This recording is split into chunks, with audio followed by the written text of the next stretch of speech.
Bendiciones, hermanos, muy buenas noches. Bienvenidos nuevamente a este espacio organizado por intelectuales teístas. En esta oportunidad les traemos este taller completamente gratuito, titulado Argumentos en defensa de la fe. Estamos muy contentos y agradecidos con el Señor, que nos bendice y nos permite tener estos espacios con los cuales buscamos seguir aprendiendo y fortaleciéndonos como iglesia. Así que le damos gracias a Dios por ello. Les paso a contar cómo será el cronograma de este taller. Nos reuniremos durante 9 lunes, siendo este el primero, donde abordaremos acerca de qué es la apologética. Cada clase tendrá la duración de 2 horas. La siguiente fecha y sus temas serán de la siguiente manera. Lunes 12 de diciembre tendremos la segunda clase, donde veremos argumentos a partir del ADN. La tercera clase será el lunes 19 de diciembre, donde hablaremos acerca de la aplicación de las matemáticas. Luego tendremos una pausa y retomaremos el lunes 9 de enero, donde tendremos la clase número 4 y veremos argumentos de la razón. El lunes 16 de enero tendremos la clase número 5 y veremos falacias. Luego tendremos la clase número 6, que será el lunes 23 de enero, donde tendremos ciencia y fe. Luego viene el lunes 30 de enero, tendremos la clase número 7 y hablaremos de las dificultades y presuntas contradicciones bíblicas. El lunes 6 de febrero tendremos la clase número 8 y veremos la confiabilidad de los evangelios. Y tendremos la novena y última clase el lunes 13 de febrero, donde veremos la resurrección. Quien estará dictando el curso es el profesor Dani Pérez. Él es de Costa Rica, sirve al Señor desde el año 2013, pertenece a la Iglesia Comunidad Cristiana de Adoración y Júbilo, es administrador de profesión, tiene un diplomado en apologética, trabajó como apologista en el Ministerio SIP, ha participado en charlas hacia universidades, grupos políticos e iglesias, trabaja como profesor en SPA y RTM Academy, dando cursos en defensa de la fe, se encuentra cursando estudios en teología en SPA. Antes de darle el espacio al profesor, les pido por favor que mantengan sus micrófonos apagados en todo momento, de ser posible que tengan sus cámaras encendidas. Recuerden que igual pueden dejar sus preguntas o comentarios en el sector del chat. Ahora sí le damos la bienvenida al profe. Profe Dani.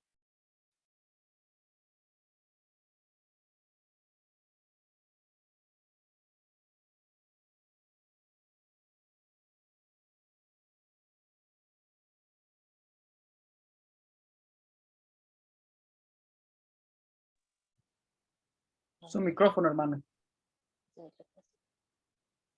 Sí, es que no podía reactivar mi audio, perdón. Son chispas del oficio, no hay problema. Bueno, primero que todo, permítame, bueno, ya me presentó Carlos, muchísimas gracias, Carlos, por la presentación y gracias a todos los hermanos, gracias a Yoser, a Melvin, gracias a Carla, Chambilla, gracias a Ilú, a todo el equipo de intelectuales teístas por la oportunidad. Para mí es un honor dar este curso con un grupo tan profesional, ¿verdad? Como lo son ustedes, ¿verdad? Que personas que realmente aman a Dios y les interesan los demás. Y también darle gracias al Señor por esta oportunidad tan bonita de poder estar acá dando este curso. Bueno, como bien yo decía Calum, yo pues le sirvo al Señor en apologética del año 2013. Yo hice una página en Facebook con varios hermanos, se llamaba El ateísmo es una risa. No sé cuántos de aquí conocieron esa página, El ateísmo es una risa, fue de las primeras páginas de apologética de Facebook. Y ya después, con el paso del tiempo, pues yo salté, hice mi propia página, gracias al Señor, y muy contento de estar acá. Estoy en ESEPA ya de forma profesional. Yo no quería ser nada más un apologista así como empírico, como nada más en la casa. Yo quería estudiar, capacitarme. No porque entre hermanos en la fe fuera así, fuera necesario que a uno ande con títulos o algo así, pero cuando uno se presenta a una universidad o con grupos políticos o algo así, la gente del mundo siempre le pide como los títulos a uno, como si vos vas a hablar de un tema, ¿qué estudios tenés en X tema? Y a veces se ido a universidades y le preguntan a uno, ¿dónde estudiaste? O algo así. Siempre es bueno que uno esté preparado. Ahora, hoy va a ser una clase introductoria. Quiero que se sientan como en casa, que nos sintamos en familia, que nos sintamos bien. Voy a hacer de cuentas que estoy tomándome un café con un amigo en una cafetería. No voy a hacer de cuentas que estamos hablando así como yo a millones de kilómetros de distancia y ustedes por allá. Vamos a hacer de cuentas que estamos en una cafetería conversando como amigos, pasándola bien. Ábranse ustedes conmigo, yo me voy a abrir con ustedes, sintámonos en confianza, y que Dios tome control de todo esto, ¿verdad? Que no sea yo quien hable, sino que sea el Señor que lo haga a través mío, ¿verdad? No quiero hablar mis propias palabras, sino que sea Dios quien lo haga. Entonces yo decido estudiar y ahora pues se me hace en realidad este sueño de poder hacerlo aquí por internet. Y empezamos la clase de hoy con el tema en cuestión, ¿qué es la apologética?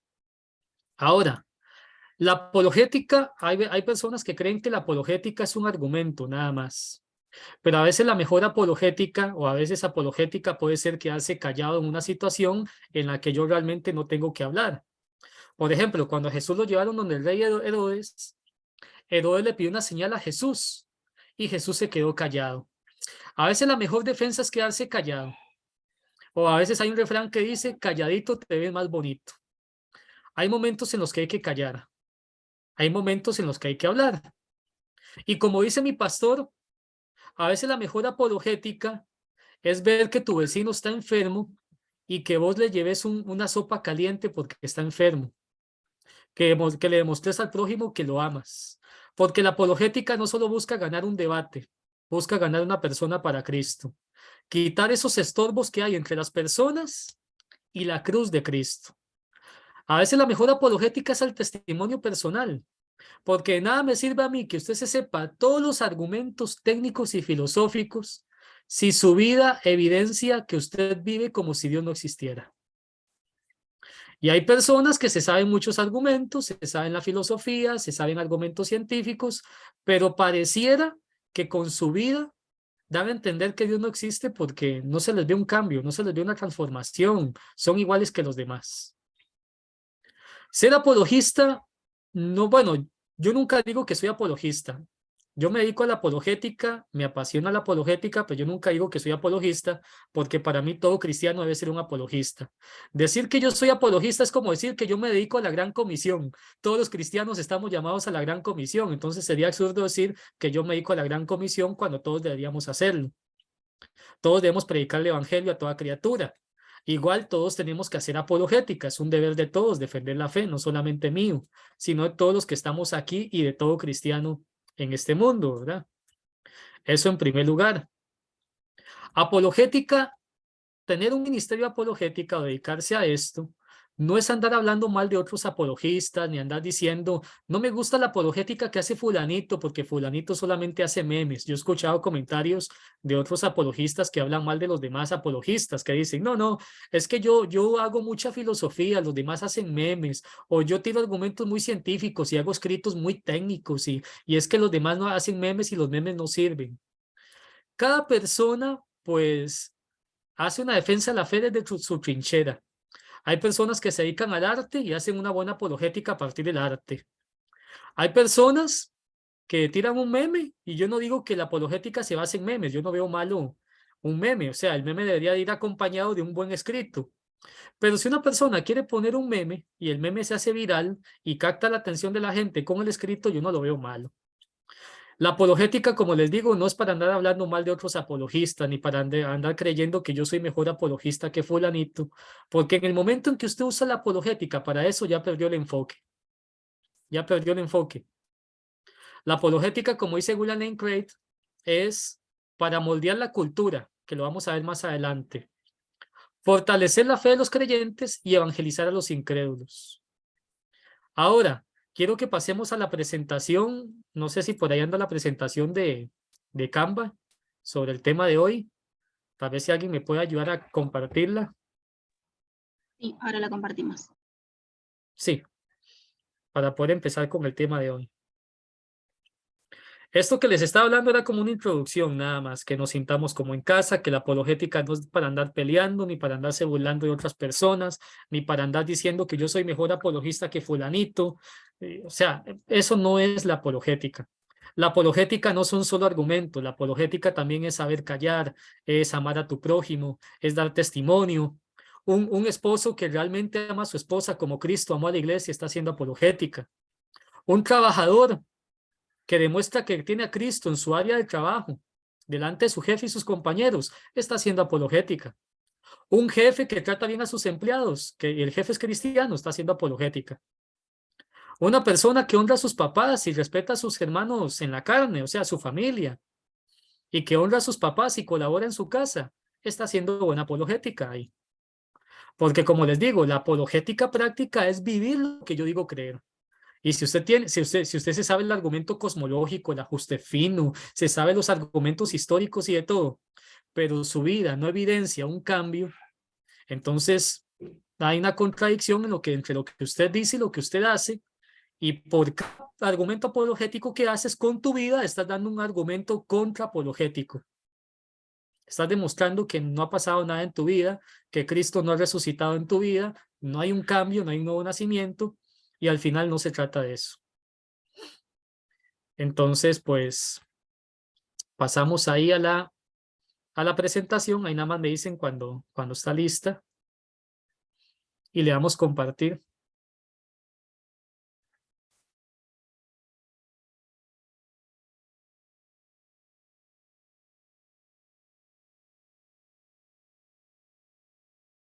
Las preguntas vamos a tener un tiempo de preguntas al final. Por ahorita vamos a pasar a la presentación. Ya tenemos 72 participantes. Qué bendición que se haya conectado tantas personas. Veo que son como diferentes países de acá, de América Latina. Sí tengo curiosidad por conocer los países. Solo veo una hermana que puso entre paréntesis Colombia. Sí me gustaría que tal vez cuando se registren sus nombres que pongan tal vez entre paréntesis el país para yo saber de dónde son. Sería bonito para yo conocerlos.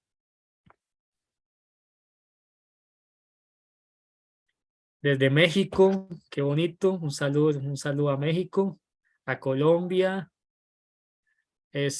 Salud, ¿de dónde más? Veo que hay de Perú. Houston, Texas, qué nivel. Desde Australia, híjole.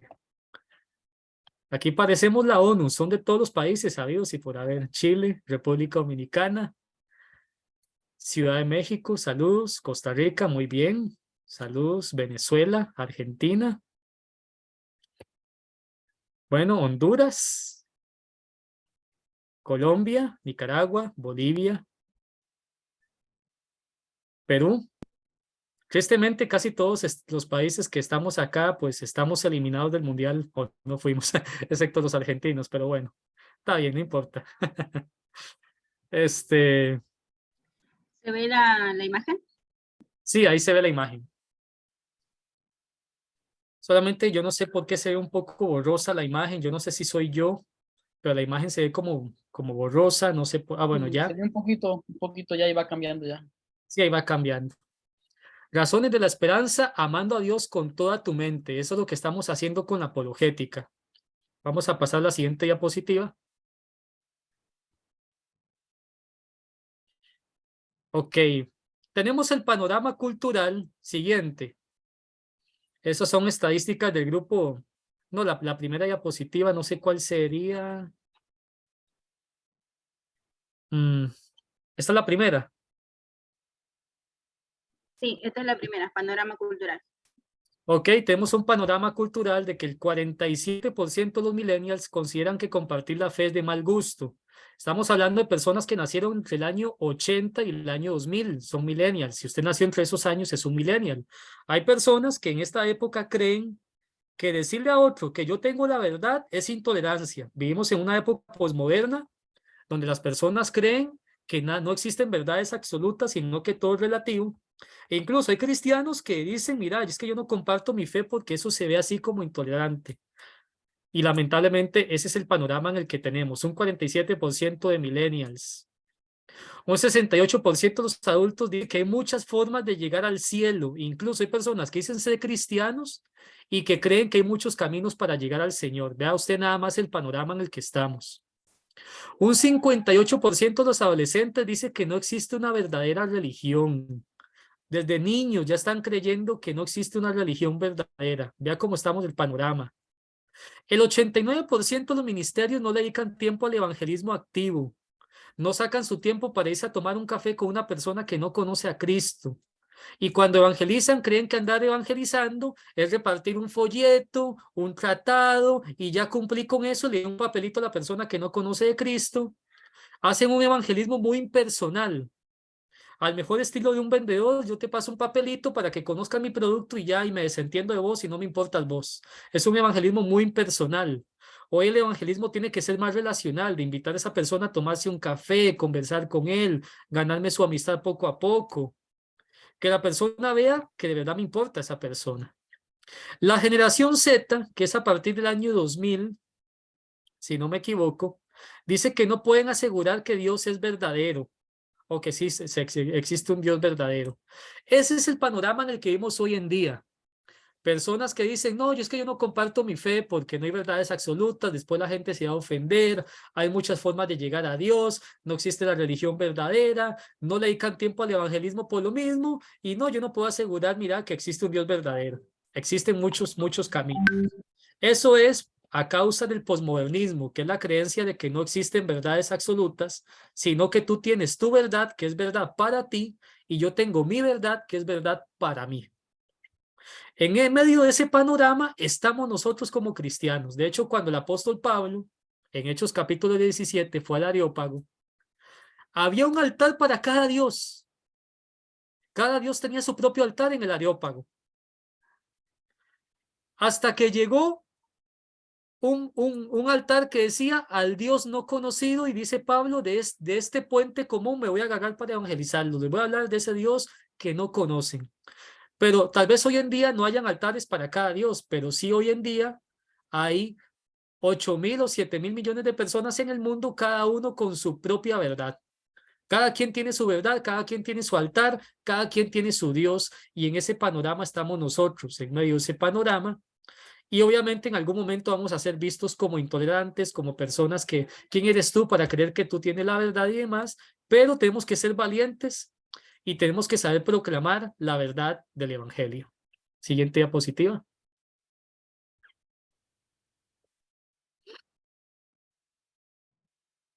Panorama cultural. Generación Z tiene un enfoque político, percepción de género, problemas sociales e inmigración. Muchas de estas personas de la generación Z, personas que nacieron del año 2000 en adelante, nacieron en familias disfuncionales, muchos de ellos sin mamá o sin papá. Por ende tienen problemas sociales, problemas de género. De hecho, hace poco me contó un muchacho, un amigo mío, él tiene 21 años, que estuvo saliendo con una muchacha aparentemente cristiana, y un día la muchacha llega y le dice, tengo que contarte algo, pero verás que no me siento mujer, me siento hombre por momentos. Estamos hablando de generaciones que tienen problemas de género, problemas sociales, familias disfuncionales, inmigración, enfoques políticos, porque hoy vivimos mucho en una polarización política de progresistas versus conservadores, ¿verdad? Y hoy incluso se han perdido amistades y familias se han dividido a causa de la política. Hoy más que nunca estamos polarizados. Los millennials, puro relativismo. Tu verdad es verdad para ti, mi verdad es verdad para mí. Universalismo, todas las religiones llevan a Dios, y creencias de nueva era, como por ejemplo el yoga, meditar, las buenas y las malas vibras y todo eso. Vivimos en una época donde también se da la brujería, la astrología, el estatismo, la creencia de que el Estado me puede dar todo lo que yo necesito, una especie de asistencialismo, de que si no tengo casa el Estado me lo da, el Estado me da la educación, el Estado todo me lo da. Como decía un amigo, a modo de broma, el Estado es mi pastor, todo me faltará, en medio de un mar de impuestos me hará descansar, decía un amigo a modo de broma. Vimos también una época de mucho ateísmo. No creen en Dios, y como decía G.K. Chesterton, en el momento en que una persona deja de creer en Dios, comienza a creer en cualquier cosa, y esa cualquier cosa es cualquier cosa. Ese Dios puede ser yo mismo, no creo en Dios, pero creo en mí mismo, soy ese superhombre, al estilo que decía Nietzsche, o creo en el Estado, o creo en un determinado político, un determinado futbolista, que son las ideologías predominantes en los millennials y la generación Z. Y como les decía, muchos cristianos creen que compartir la fe es de mal gusto o puede volverse incómodo o invasivo. Hay cristianos que, aunque ustedes no lo crean, les avergüenza compartir su fe. ¿Qué va a pensar la gente de mí si yo les digo que el cristianismo es verdad? ¿Cómo me irán a ver? Me irán a ver como un hipócrita, como un intolerante, me irán a ver como una persona, no sé, de mente cerrada, ya no me ven tan open mind. ¿Cómo me irán a ver si les hablo de Cristo? Tengo miedo, tengo temor. Tienen miedo al qué dirán, tienen miedo de no ser aceptados socialmente. Ese es el panorama en el que estamos hoy en día y mucho cristiano que no conoce su propia doctrina. No tiene idea de qué es la Trinidad, no tiene idea de la soteriología, de si somos salvos por gracia o no, no se saben ni siquiera los libros de la Biblia, muchos de ellos, no saben que el Antiguo Testamento tiene 39, el Nuevo 27, no saben las principales doctrinas soteriológicas, no saben qué consiste la deidad de Cristo, la Trinidad, no saben qué es escatología, no conocen doctrinas del Espíritu Santo ni el tema de los dones, es decir, no conocen su propia fe. Y si un cristiano no conoce su propia fe, ¿cómo le va a enseñar al mundo que el cristianismo es verdadero si no conoce su propia fe para empezar? Si bien es cierto que un cristiano tiene que dar testimonio, usted puede ser un cristiano, dar testimonio, ayudar a los enfermos y todo eso, pero también tienes que conocer tu fe. Como le dijo Jesús a Marta, no es necesario dejar de hacer una cosa para hacer la otra. Puedes hacer las dos cosas al mismo tiempo. Puedes ser un cristiano que conoce su fe, pero al mismo tiempo también ser un cristiano que dé buen testimonio, que ama a su prójimo, que marca diferencia en este mundo. Las dos no tienen por qué estar divorciadas. Siguiente diapositiva.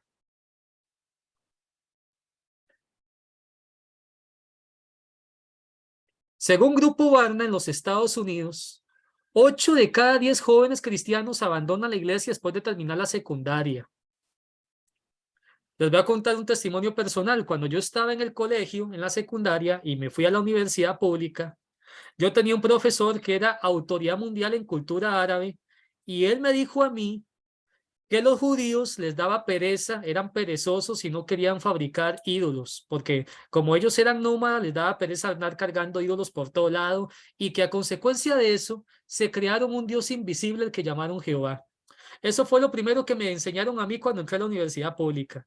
Y habían compañeros que habían sido criados en el cristianismo y se tragaron esa mentira. Entonces, en la universidad hay profesores que son expertos en matar la fe de la gente.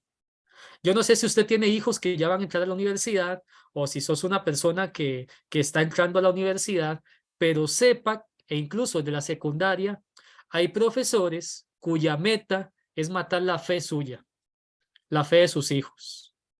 Y si usted puede contar los bancos de su iglesia, sepa que de aquí a 10 años, 8 de cada 10 de esos bancos van a estar vacíos si nosotros no hacemos algo.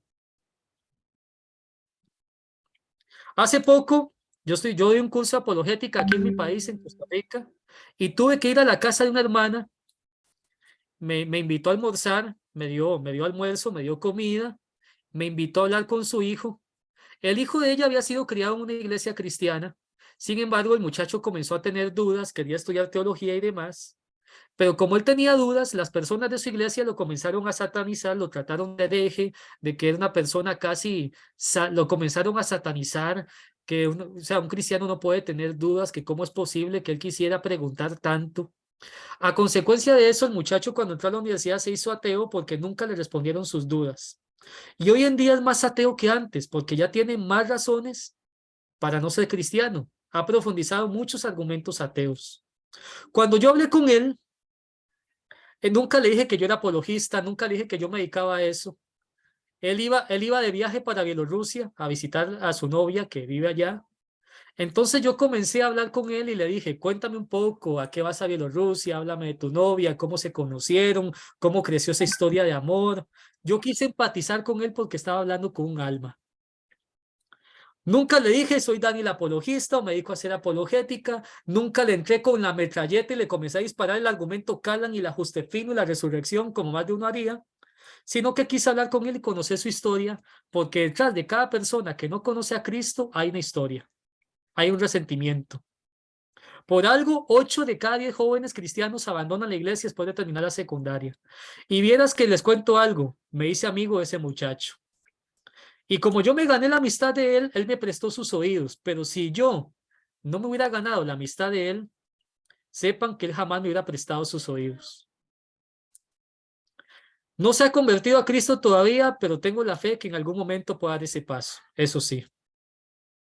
Otra estadística por ahí. 6 de cada 10 jóvenes creen que no hay una verdad moral absoluta, según Grupo Barna de los Estados Unidos. 6 de cada 10 jóvenes creen que no hay verdad moral absoluta. O sea, cada quien puede vivir la vida como le da la gana. Si para vos no es malo, si para vos es malo tener relaciones sexuales antes del matrimonio, pues está bien, es para vos, pero para mí no. Si para vos es malo ser homosexual, pues para mí no. Yo puedo vivir la sexualidad como me dé la gana. Si para vos es malo que yo falsee mi declaración de impuestos para engañar, digamos, a las autoridades del gobierno, está bien, para mí no es malo, yo la puedo falsear. Vivimos en un mundo donde las personas viven la vida a su manera. No hay una verdad moral absoluta según ellos. 6 de cada 10. 30% de evangélicos encuestados creen que Jesús fue un gran maestro y que no era Dios. Evangélicos, 30%. Ese porcentaje es para preocuparse, porque significa que la iglesia tiene que trabajar mucho con las personas que tienen a cargo. Antes de salir a trabajar con los incrédulos, pareciera que hoy en día hay que evangelizar a los cristianos también. ¿Por qué? Porque ¿cómo puede un cristiano decir que Jesús fue un gran maestro, pero que no era Dios? Se supone que soy cristiano. Se supone que la Biblia es una fuente autoritativa para mí. Y la Biblia dice que Jesús dijo, yo soy el camino, la verdad y la vida. Nadie viene al Padre si no es por mí. Jesús dijo en Juan 10:30, yo y el Padre uno somos. Jesús dijo en Juan 8:58, antes de que Abraham fuese, yo soy. Entonces, ¿cómo puedo yo ser cristiano y creer en la Biblia por un lado, decir que Jesús fue un gran maestro y al mismo tiempo decir que no era Dios? O sea, ¿en qué estamos? Hay que evangelizar a los cristianos también, hay que empezar a hacer apologética dentro de nuestra iglesia también. Y con eso respondo a una pregunta que me hicieron, si la apologética es para dentro de la iglesia. También fortalecer la fe de los creyentes. Siguiente diapositiva. Cristianos con fobia de iniciar conversaciones acerca de la fe. Ese es el panorama cultural que tenemos hoy en día. Hay cristianos que les da miedo iniciar conversaciones acerca de la fe. Como les decía ahora, ¿qué dirán de mí? ¿Qué van a pensar de mí? Seguramente voy a perder mi estatus social delante de las personas, ya no voy a ser tan popular para la gente, ya no me van a invitar a fiestas y actividades y eventos sociales si hablo de Cristo y les comparto mi fe. Hay cristianos que tienen fobia a iniciar conversaciones. No, mejor yo no hablo de estos temas. Como dijo una persona, en una mesa nunca hay que hablar de política, de religión o de fútbol. Sin embargo, eso es un pensamiento mundano. La Biblia en ningún lado dice que uno no puede hablar de religión o de la fe de uno, más bien dice ir y predicar el evangelio a toda criatura. La Biblia también dice en el libro de Efesios, hablar verdad cada uno con su prójimo. Entonces, claro que uno puede hablar de fe y claro que uno puede hablar de política, es una cosmovisión cristiana. Bueno, hasta de fútbol puede hablar uno, ¿verdad? Pero no es un tema tan determinante. Pero claro que uno puede hablar verdad, por supuesto que sí. También dice aquí que utilizar solo un método para evangelizar resulta en un alcance limitado y corto. Hay cristianos que el único método que tienen para evangelizar es el método de los testigos de Jehová. Andar tocando puertas de casa en casa y nada más ese método conocen. Yo les voy a decir una cosa, no es bueno casarse con un método. ¿Por qué? Hace poco fui a evangelizar de casa en casa al estilo de los testigos de Jehová. Eran las 7 de la noche. Y llego yo y toco una puerta y le comienzo a hablar a una persona del Señor y me dice la persona, me encantaría escucharlo, pero a esta hora estamos cenando. Miras qué imprudente me sentí yo, porque cuando uno va a una casa sin invitarse, una persona no te va a dar ni 5 minutos de tiempo. Casi siempre cuando usted llega a una casa sin invitarse, o están comiendo, están cenando, están limpiando, pues las personas siempre están ocupadas. Y a veces no es lo más oportuno a la hora de ir a evangelizar. A veces lo mejor es hacerse amigo de la gente, invitarlos a una taza de café, invitarlos a comer, a hacer, qué sé yo, una parrillada, asar carne en tu casa, invitar a varias personas que no conocen al Señor, o una tacita de café en alguna cafetería, coffee shop o panadería, no sé cómo le llaman en sus países. A veces no hay cosas que una taza de café no pueda resolver. A veces una taza de café ayuda mucho. También la iglesia ha crecido sin verdadero evangelio.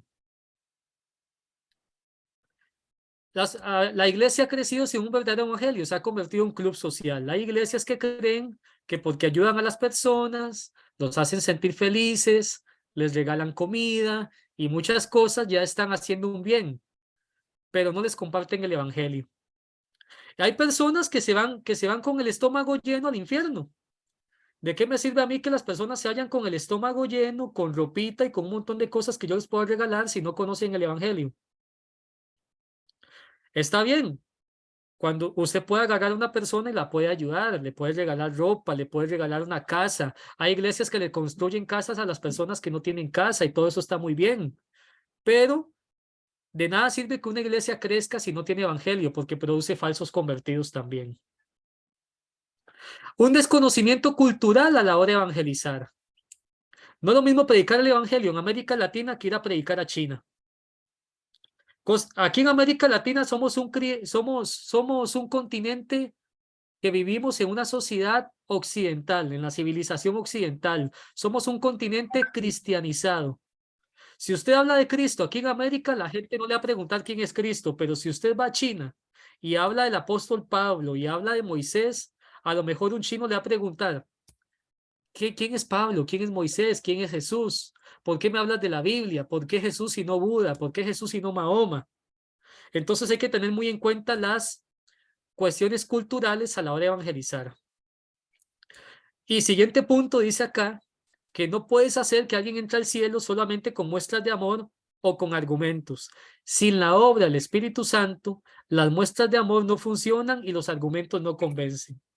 Entonces, asegúrese que a la hora de hacer apologética, ya sea utilizando argumentos o muestras de amor, bueno, las muestras de amor es una forma de hacer apologética, asegúrese de que el Señor vaya con usted. Moisés le dijo a Dios, si tu presencia va conmigo, yo no voy a ninguna parte. Asegúrese que el Señor va con usted, porque quien convence de pecado, de justicia y de juicio es el Espíritu Santo, no es usted. Ahora, otro detalle muy importante a la hora de hacer apologética. Hay cristianos que se creen vendedores. Yo le quiero hacer una pregunta muy sincera. Ahí usted puede contestarme haciéndome así o haciéndome así. ¿Usted cree que a los vendedores les importan las personas? A un vendedor no le importa la persona. A un vendedor lo que le importa es venderle su producto al cliente. Hay cristianos que se comportan como un vendedor y dicen, qué pereza. Le prediqué el evangelio a una persona y no se me convirtió. Ya tengo una perla menos en mi corona. Hay personas que ven así como, mira, hoy no hice convertidos, qué pereza, me siento como un vendedor y se frustran. Yo le voy a decir una cosa, el resultado de la conversión de una persona no está en nuestras manos, está en manos del Espíritu Santo. Nosotros no somos vendedores, no nos toca cerrar una venta. Nosotros no convertimos a nadie. Quien convierte a las personas es el Espíritu Santo y eso queda entre el Espíritu Santo y la persona, nada más. Como dijo un apologista, mi deber es llevar el evangelio de la boca mía a los oídos de esa persona. El Espíritu Santo lo lleva de los oídos al corazón. Nosotros no somos vendedores, no estamos cerrando una venta. Usted no tiene por qué irse frustrado a su casa solamente porque la persona no se convirtió, porque usted no es un vendedor. Usted nada más el deber suyo es hablar. Ya Dios y la persona verán, pero el deber suyo nada más es hablar. Siguiente diapositiva.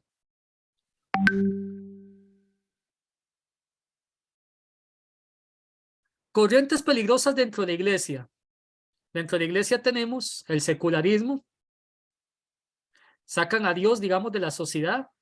El posmodernismo, la creencia de que no existen verdades absolutas, todo es relativo.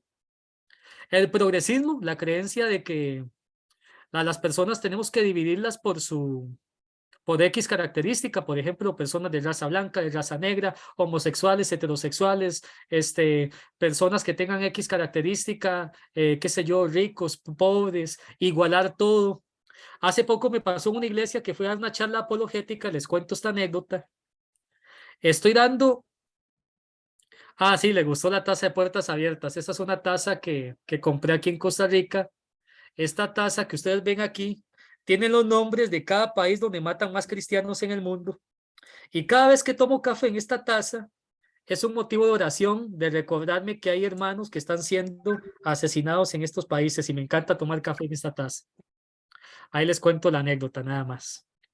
Ah, bueno, les contaba que fui a dar un curso apologética en una iglesia, un curso presencial, y cuando terminé de dar el curso apologética, se me acerca una muchacha y me dice, dígame una cosa, ¿por qué en la charla que diste hoy, por qué todos los científicos y apologistas que mencionaste eran varones? ¿Por qué no mencionaste mujeres? Me llamó la atención que esa muchacha solamente pusiera atención a ese detalle, de si yo mencionaba hombres o mencionaba mujeres. Ahí nos damos cuenta cómo el progresismo se está metiendo dentro de la iglesia. Hay personas que no van a recibir la verdad de Dios, sino que se ponen a ver si el que canta es de raza negra, que por qué solo blancos están cantando, que por qué solo hablaste de hombres y no hablaste de mujeres. Ese es el detalle menos importante a lo que uno tiene que poner la atención. Lo más importante es que uno le hable la verdad, no que las personas que se mencionen sean hombres, mujeres, blancos o negros. Eso me pasó en una iglesia. Y está la famosa iglesia emergente. Esas iglesias que quieren adaptar el evangelio a la cultura en vez de adaptar la cultura al evangelio. Quieren hacer un evangelio totalmente suavecito para el mundo, que encaje con el mundo, en vez de agarrar el mundo y rendirlo a los pies de Cristo. Hoy hay un hilo muy delgado entre construir un puente para saber llegar a las personas que viven en nuestra cultura actual y también hay con respecto a la idea de que tengamos que adaptar el evangelio a la cultura. Yo estoy de acuerdo en que una persona comienza a crear un puente común con las personas para poder llevarles el evangelio. Como les digo, no es lo mismo predicar el evangelio aquí en América que en China.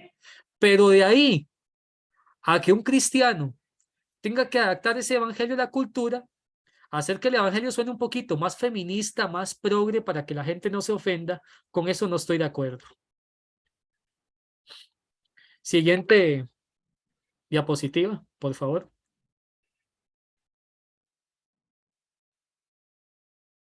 Tenemos un problema serio. Los cristianos no saben lo que creen. No saben por qué creen lo que creen. Y existen cristianos sin una cosmovisión cristiana. Esa frase la dijo el famoso autor Harry Blamires en su libro La mente. Ese autor esta frase la dijo este autor, Harry Blamires.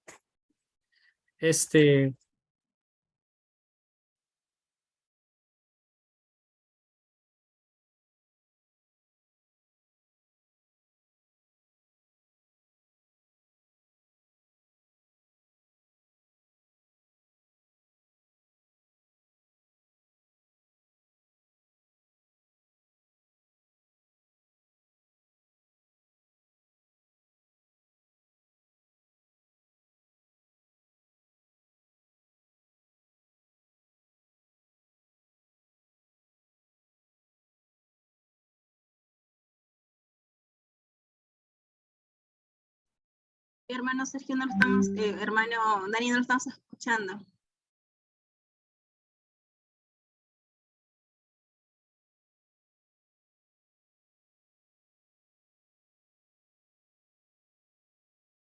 Sí, nada más es que yo no me puedo activar el micrófono solo, alguien me lo tiene que activar, perdón. Ok, decía Harry Blamires en su libro La mente cristiana que los cristianos no saben lo que creen. Hoy en día tenemos cristianos que no saben qué es la Trinidad, que no saben cómo fundamentar que Jesús es Dios, ni siquiera conocen los libros de la Biblia y tampoco saben por qué creen lo que creen. Hay cristianos que usted les pregunta, ¿cómo estuvo el culto? Estuvo muy bonito, hermano. ¿De qué predicó el pastor? No sé ni de qué predicó, pero sentí tan lindo en el culto. Van a la iglesia a sentir, ni siquiera saben de qué predicó el pastor, no saben qué mensaje se dio, van a la iglesia a modo de terapia. Voy a la iglesia porque me siento bien, porque se siente bonito, no sé de qué predicó el pastor. Al rato el pastor predicó tal vez alguna herejía y ni siquiera se dieron cuenta. Existen cristianos sin una cosmovisión cristiana, creen que ser cristiano o que la fe cristiana nada más se aplica a cuestiones eclesiásticas dentro de las cuatro paredes que llamamos iglesia o templo. Pero fuera de la iglesia siguen pensando como personas mundanas. Por ejemplo, yo conozco un amigo que una vez me dijo, él tiene una empresa y él estaba haciendo como una publicidad engañosa. Y yo le dije, mira hermano, no hagas esto porque hacer publicidad engañosa, el mundo lo hace, pero nosotros somos cristianos, no hagas publicidad engañosa, no engañes a tus clientes. Y él me dijo, hermano, una cosa son las cosas de Dios, otra cosa son los negocios. Yo me quedé pensando, yo dije, ¿quién dice que si uno es cristiano, Dios no se mete en su manera de hacer negocios? ¿Quién dice que Dios no se mete en tu vida sexual? ¿Quién dice que Dios no se mete en tu manera de llevar el matrimonio? Si sos cristiano, tienes que tener una mente cristiana. Sos cristiano las 24 horas del día, los 7 días de la semana, aquí en China. Sos cristiano en todos lados. Sos cristiano en todo lo que haga, no solamente dentro de las 4 paredes que llamamos templo. Sos cristiano cuando vas a ir a votar por un candidato político. Sos cristiano cuando vas a tu trabajo. Sos cristiano en todo lado. Hay personas que creen que el cristianismo es como un sombrero. No, hay personas que creen que el cristianismo es como el uniforme del trabajo. Uno utiliza el uniforme del trabajo solamente dentro de las instalaciones del trabajo, pero cuando salís de tu trabajo te quitas el uniforme.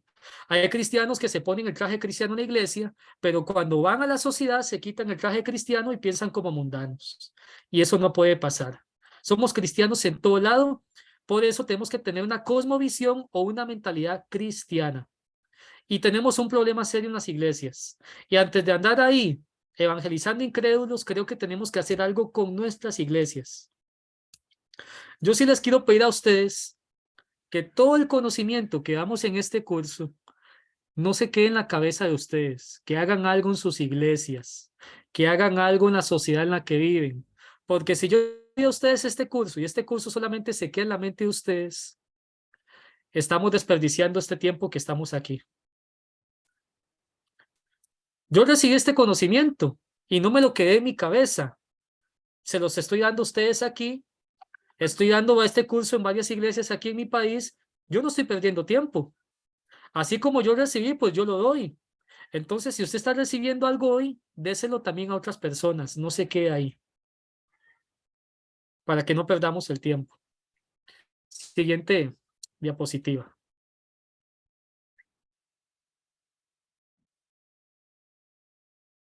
¿Cuál es el objetivo de este curso? Preparar cristianos para exponer la relevancia de Cristo, la fe cristiana y el evangelio en cualquier entorno, sin temor alguno, por medio de evidencias y pruebas reales, dando razón de la esperanza que hay en nosotros. Y yo diría que no solamente con evidencias y pruebas, sino con nuestro testimonio y demostrándole a las personas que realmente las amamos y nos interesan ellas. No somos vendedores, no nos interesa vender un producto y que nos compren nuestro producto. No nos interesa solamente ganar un debate y andarle demostrando al ateo que miren, yo acabo de refutar ese ateo, no pudo conmigo. Como hay muchos apologistas que andan eso, como te acabo de refutar. Y el ateo se va bien refutado, pero se va al infierno bien refutado, porque nunca le demostraron que amaban a esa persona, mandan a una persona bien informada al infierno y nunca le hablan de Cristo ni le dan testimonio. Entonces, ¿de qué sirvió la apologética si de ahí no pasamos? Igual nosotros no convertimos. Se trata de que expongas la verdad por medio de evidencias y pruebas, pero también con amor y con testimonio. Siguiente diapositiva.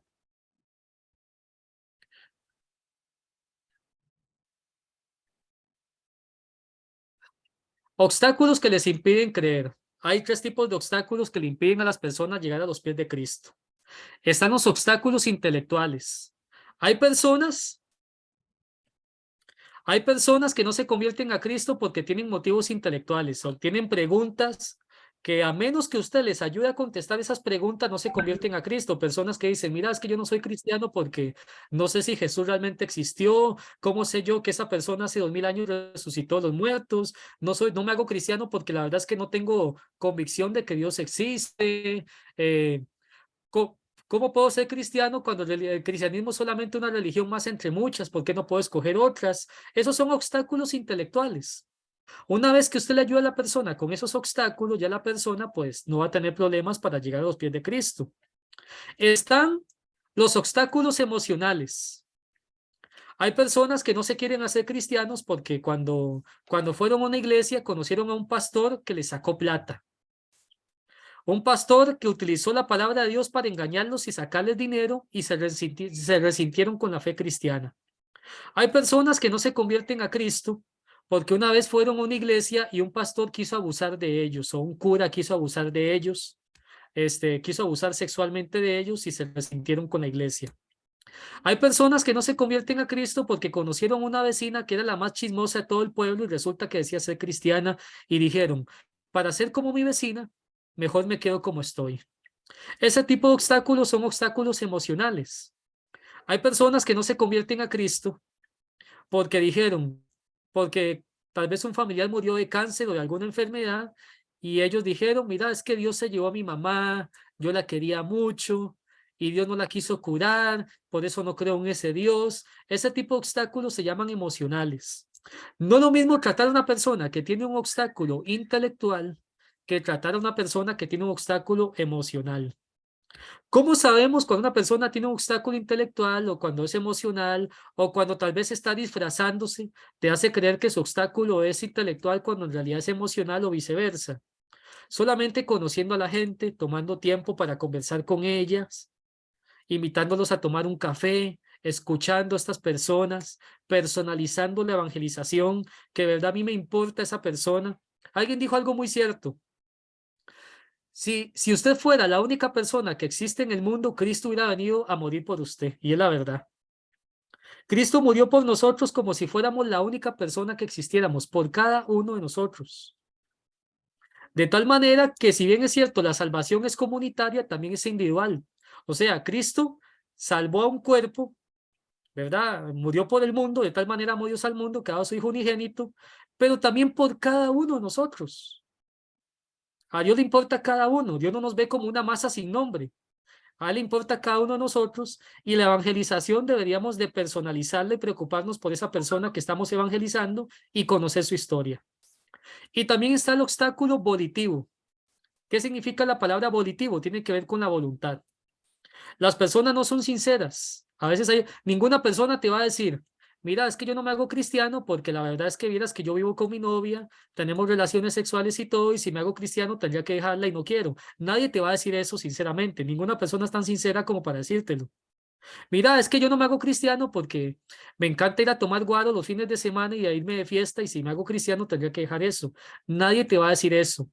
Los aspectos volitivos están muy escondidos en el corazón de la persona y hay personas que disfrazan sus aspectos volitivos de obstáculos intelectuales o emocionales.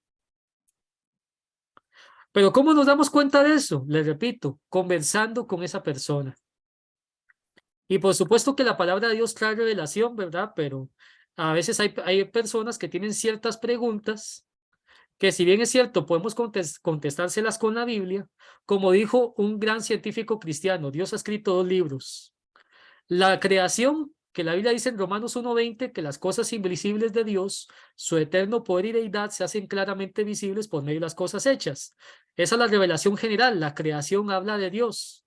Y por lo tanto, cuando un científico hace ciencia, pues obviamente ese científico está conociendo a Dios porque está conociendo la verdad acerca de lo creado.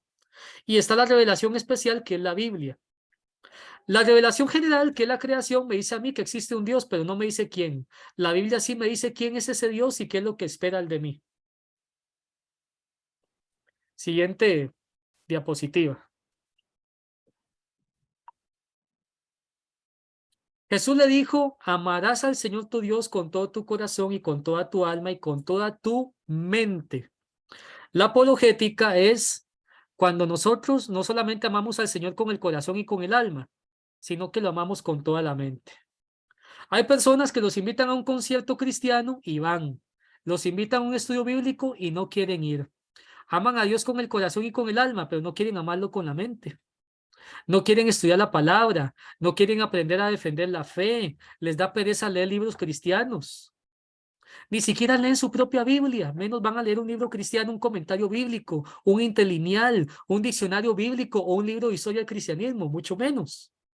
¿Por qué? Porque no están amando a Dios con toda su mente. Y nosotros ahorita estamos aquí amando a Dios con toda la mente, no solamente con el corazón y con el alma.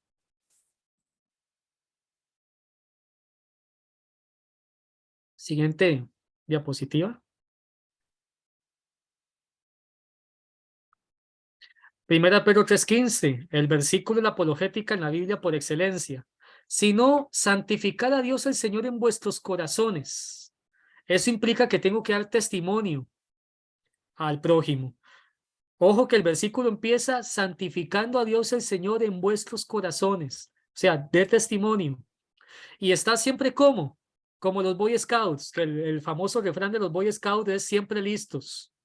Está siempre preparados, siempre listos para presentar defensa. ¿Cómo presentamos defensa?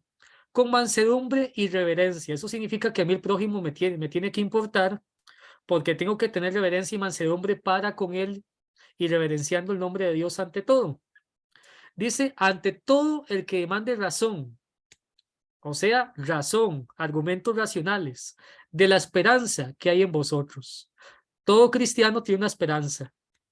Tenemos una esperanza que somos creados a imagen y semejanza de Dios, de que hemos caído en el pecado, pero de que hace 2000 años Cristo vino a morir por nuestros pecados y somos libres de culpa. Y yo sé que si el día de mañana yo muero, Cristo viene, yo me voy con el Señor. Esa es una esperanza y hay que dar razones de esa esperanza. Y hay cristianos que no les gusta dar razones de la esperanza. Ahora pregunta, ¿por qué hacer apologética? Número 1, moldear la cultura. ¿Qué significa moldear la cultura?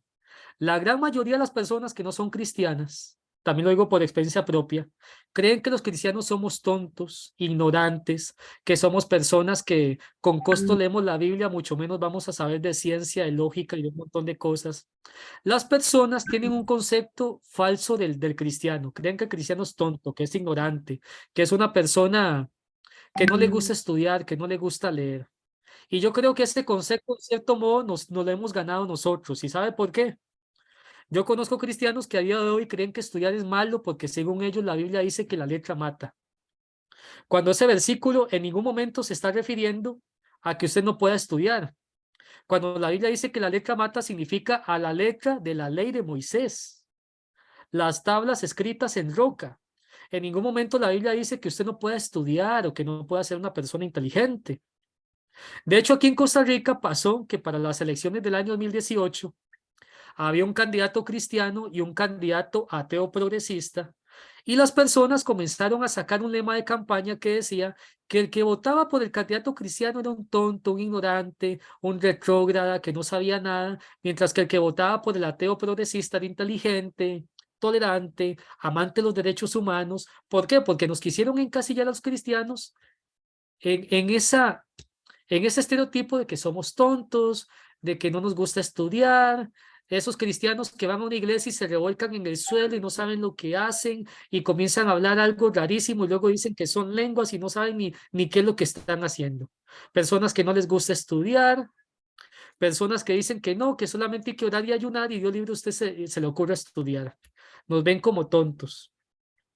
Pero cuando la gente del mundo comienza a ver que los cristianos somos personas inteligentes, que no somos personas de cuatro paredes, que de verdad esperamos impactar la cultura, que nos involucramos en la política, nos involucramos en la ciencia, en el arte, nos involucramos en todas las esferas, porque la Biblia dice claramente que Jehová la tiene su plenitud del mundo y los que en él habitan, y el Señor es soberano sobre todo. Cuando nosotros nos comenzamos a involucrar en todas las diferentes áreas de este mundo y les demostramos que los cristianos marcan la diferencia, marcamos la diferencia, las personas van a tener otro concepto de nosotros, ya no nos van a ver como tontos, van a decir, mira, la mayoría de los cristianos que yo conozco son muy inteligentes, estas personas hay que tomarlas en serio, no son tontos. De hecho, decía William Lane Craig en un video que yo vi, que uno de los ateos, creo que era Thomas Nagel, el famoso filósofo ateo, dijo, me preocupa que muchos de las personas más inteligentes que yo he conocido son cristianos. Qué bueno que un filósofo ateo pueda decir eso, que muchas de las personas más inteligentes que él ha conocido, los filósofos, son cristianos. Qué bonito que la gente pueda decir, mira, la gente más responsable, los mejores políticos, científicos, músicos, artistas, médicos y abogados que yo conozco son cristianos. Pero qué vergüenza que digan, no, es que esos cristianos de las cuatro paredes no salen y viven encerrados ahí en sus iglesias y no hacen nada, se meten y se encierran en su casa esperando que Cristo venga y no quieren hacer nada fuera de las cuatro paredes. Qué vergüenza que la gente piense eso de nosotros. ¿Por qué? Porque nunca vamos a moldear la cultura mientras nos sigan viendo así. Nos van a ver como ignorantes. Si la gente nos va a ver como ignorantes, que sean por un falso concepto, pero que no sea porque usted se lo ganó. El segundo motivo para hacer apologética es que queremos fortalecer la fe de los creyentes. Ya vimos que el 30% de los cristianos ni siquiera sabe en qué consiste su propia fe. Hay cristianos que no saben por qué creen lo que creen, que no saben en qué consiste el cristianismo, que creen que no existe una verdad moral absoluta. Hay cristianos que creen un montón de barbaridades que la Biblia ni siquiera dice. Hay cristianos que tienen preguntas acerca de la fe cristiana y la apologética le ayuda a que nosotros podamos responder la fe de los creyentes y que su fe aumente en calidad. Una fe profunda, no una fe superficial. Entonces, cuando usted hace apologética y comienza a estudiar la fe, usted va a la iglesia y cuando ve a un hermano que tiene dudas o cuando ve a un hermano que se está desviando, usted al ayudarlo a él va a fortalecer la fe de ese creyente. Y por último, evangelizar a los incrédulos. Ya vimos que las personas tienen obstáculos intelectuales. Mira, ¿cómo sé yo que ese Jesús resucitó hace 2000 años, existió? ¿Cómo sé yo que los milagros existen o pueden ser posibles? ¿Cómo sé que existe Dios? Mira, es que ¿cómo puede ser que existe un Dios amoroso cuando hay tanta maldad en el mundo? ¿Qué le responderías vos a esas personas? Si no sabes hacer apologética, si no sabes defender tu fe, si no tienes buenas razones para eso, no vas a poder evangelizar a un incrédulo. Y te digo una cosa, este mundo ha cambiado mucho. Los incrédulos de ahora no son los mismos incrédulos de hace 50 años. Hace 50 años, hace 30 años, las personas respetaban más el cristianismo y tenían más temor de Dios. Yo me acuerdo que aquí en mi país, yo estaba niño en los años 90, iban a predicar el evangelio en las plazas y las personas respetaban cuando alguien predicaba. Hoy en día, en esta era de la globalización, donde las personas tienen acceso a libros ateos o de otras religiones, usted hoy en día le predica el evangelio a una persona que no conoce a Cristo y la persona te va a decir, ¿y por qué yo tengo que creer en ese Jesús? ¿Por qué Jesús y no Buda? ¿Por qué Jesús y no Mahoma? ¿Por qué yo debería creer en Dios? ¿Quién dice que Dios existe? Las personas hoy en día tienen acceso a mucha información solamente con un clic. O sea, ya no es lo mismo evangelizar a un incrédulo hoy en día que hace 30 o 50 años. El mundo ha cambiado. Y los cristianos tenemos que estar a la altura.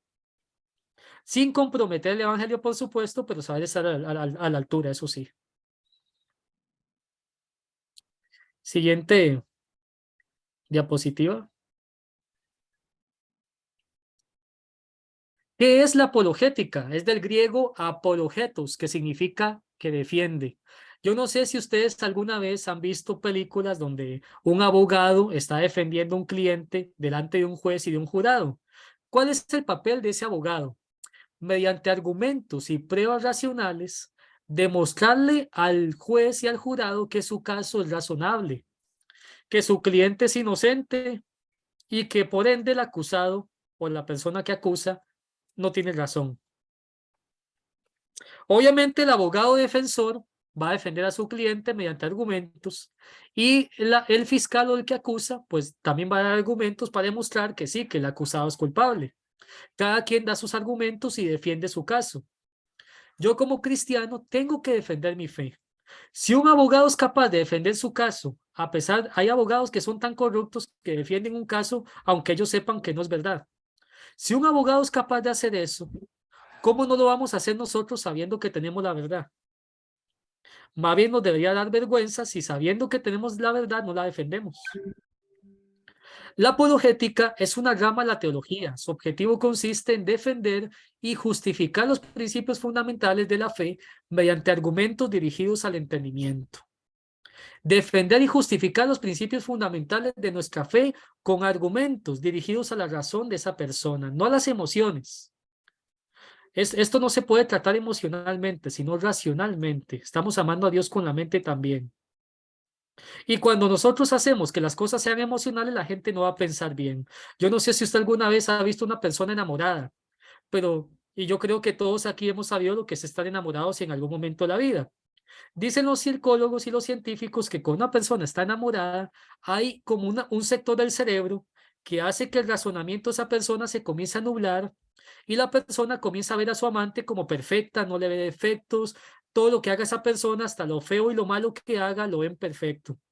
Si ven que esa persona es gritona, lo ven perfecto. Es que grita tan bonito que ya me enamoré, qué bonito grita. Tal vez la ven tan amargada y dicen, es amargada, pero es una linda amargada. Todo lo ven bonito, ¿por qué? Porque su razonamiento, a causa de su emocionalismo, ha sido bloqueado. Por eso cuando hacemos apologética nos dirigimos al entendimiento, no a las emociones, porque las emociones pueden nublar el entendimiento. Siguiente diapositiva.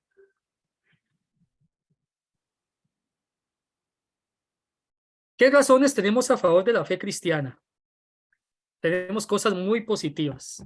Número 1, el testimonio del Espíritu Santo.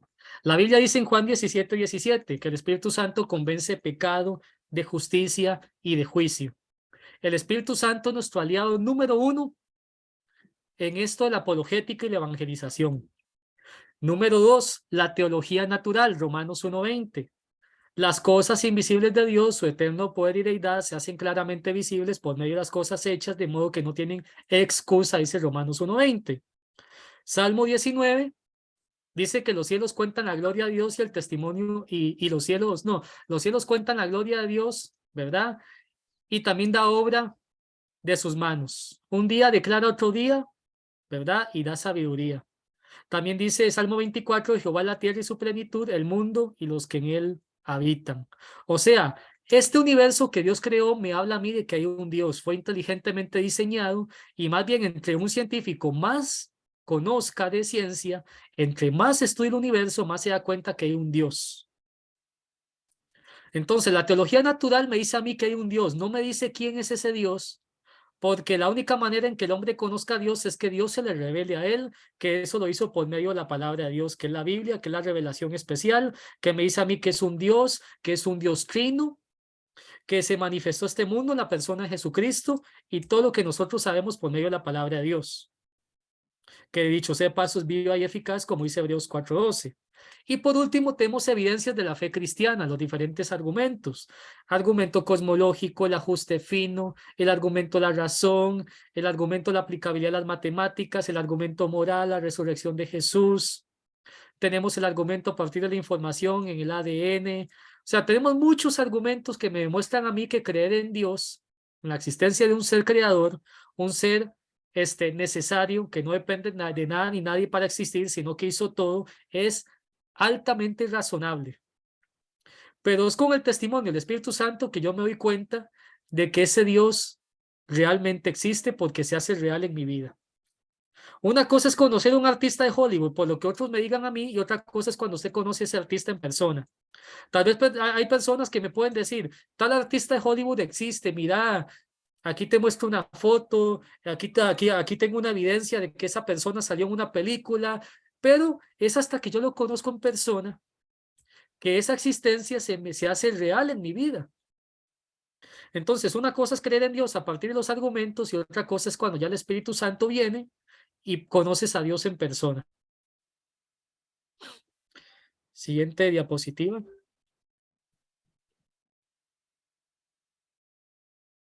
Frase célebre. Esta frase de William Lane Craig me encanta. Dice: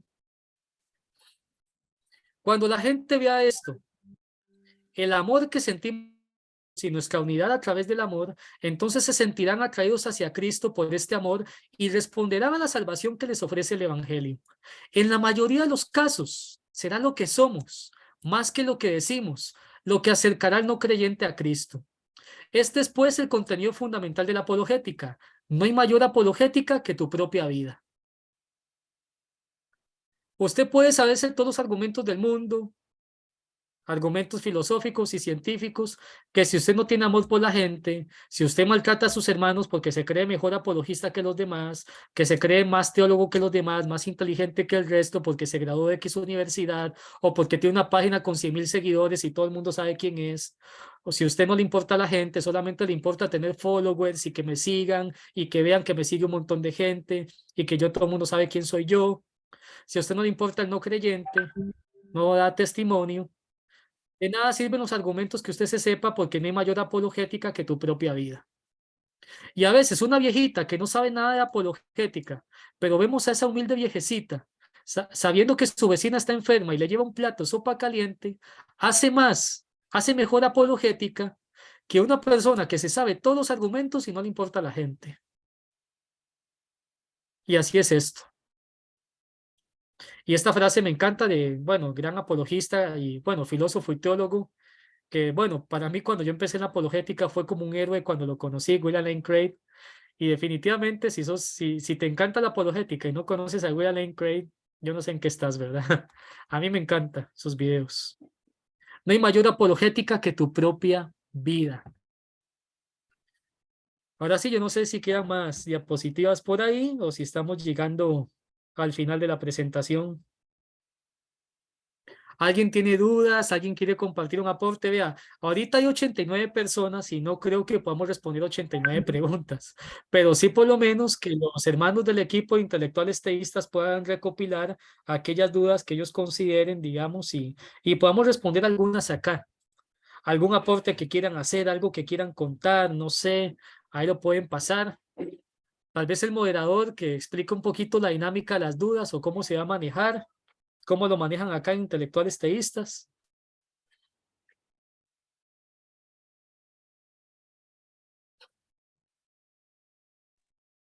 Bueno, listo. Entonces, concluimos con la primera parte. Ahí el hermano José se va a estar fijando las preguntas, va a estar moderando esa parte. Pero si tienen alguna pregunta, hermanos, pueden levantar la mano con el icono y les estaremos habilitando el micrófono, ¿sí? O también lo pueden dejar por el chat.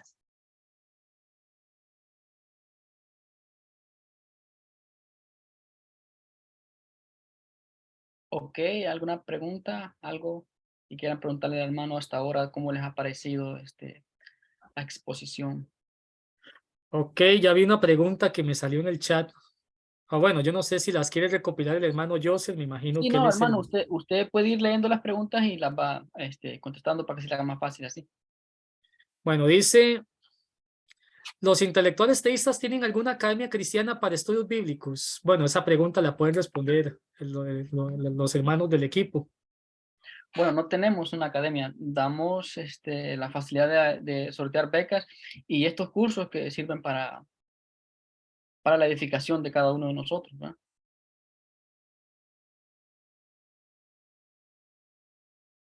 ¿Alguna otra pregunta? Dice, aquí veo, vamos a ver, ¿puede nombrar algunos de los títulos? ¿Puede nombrar algunos de los títulos de, bueno, de libros de, bueno, argumentos de apologética? Ok, el argumento cosmológico, está el argumento del ajuste fino, está el argumento moral, el argumento ontológico de la razón, también está el argumento ontológico modal, el argumento de la información a partir del ADN. Alguien habló también el argumento del deseo que hablaba C.S. Lewis. También están lo que llaman las creencias propiamente básicas. También hay argumentos históricos como el argumento de la confiabilidad del Nuevo Testamento, los argumentos históricos a favor de la resurrección de Jesús.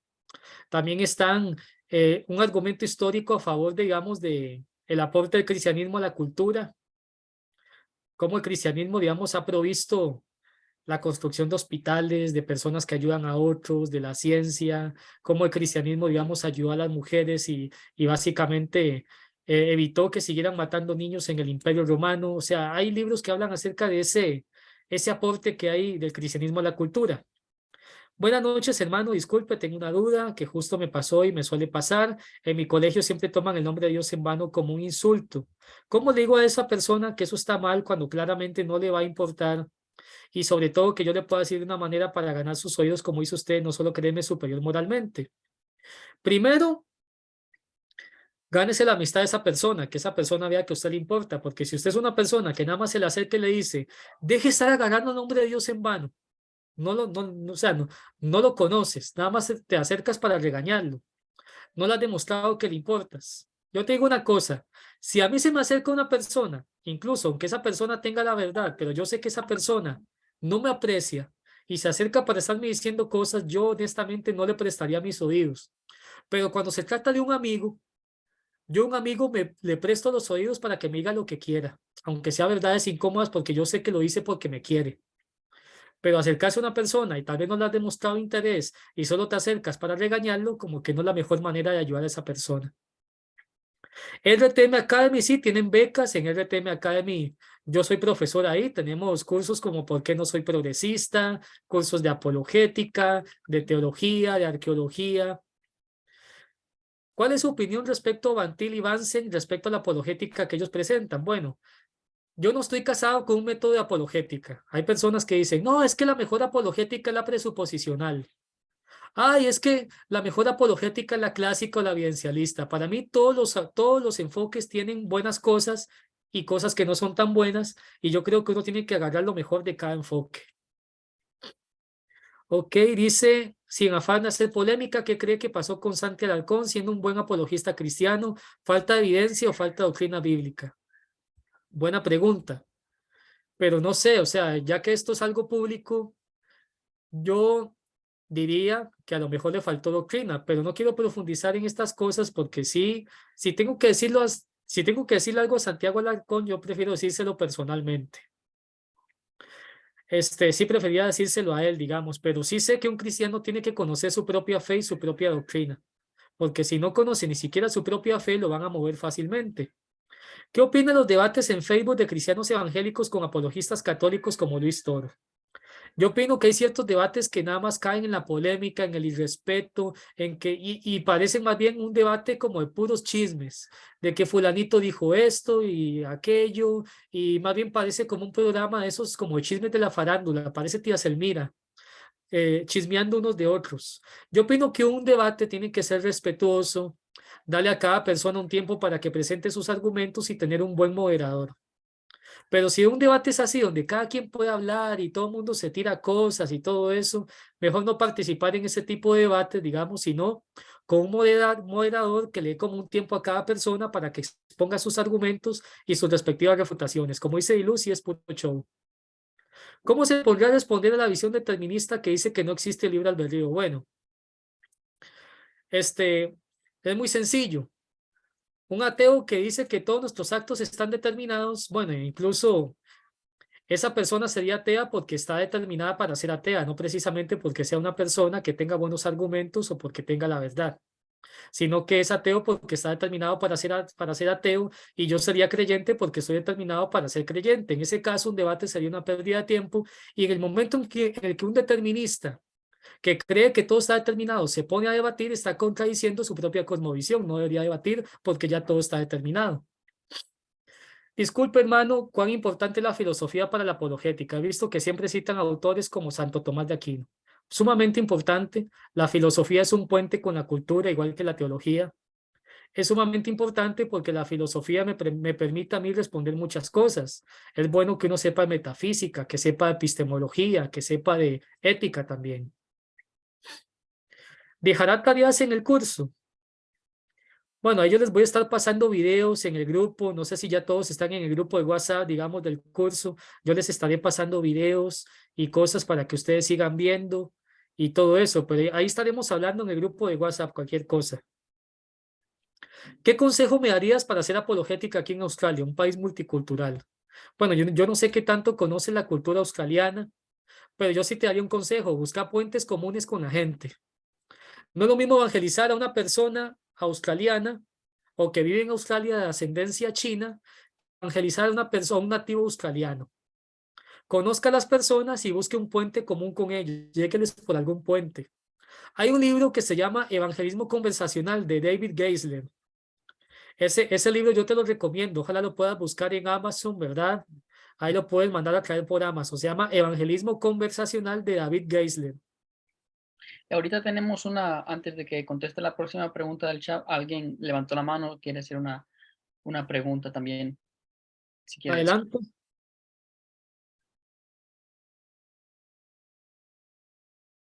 Con gusto. Adelante, Hola, hermano. ¿qué tal? Sí, justo, bueno, que tiene que ver con una pregunta que mandaron al chat sobre la apologética en cuanto a las falsas doctrinas, ¿no?